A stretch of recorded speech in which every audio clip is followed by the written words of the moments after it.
Ka tamizegny atsika mbola mpinamagna sisy ny hafahafa fa tonga de samby niresaka mifampagnontany vaovao mifampagnontany maresaka isaka marandraigny za mizaha message vaovao sokomba misy message avy aminao nanomboko teo ny fitiavagna nanongatsy kelikely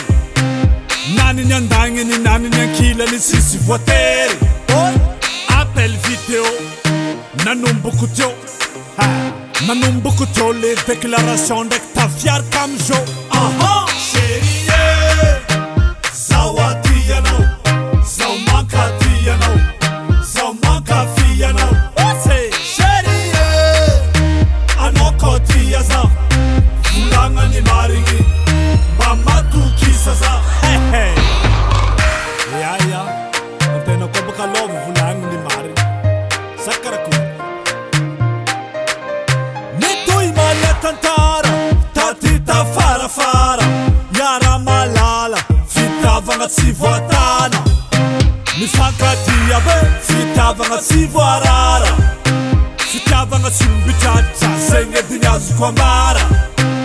nagnano rendez-vous mifampitsapa fo nafaka lavitry le distance tsy nampagnino antena kofa tia sisy ratsy vita raha jiaby mandalo amy lalagna regny karaha fa tsy hita ay soriko aminao magnangea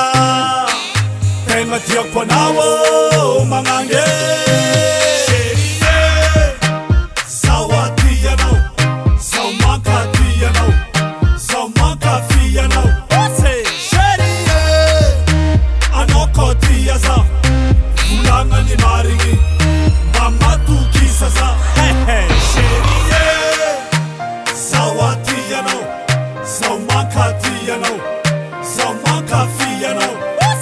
Chérie,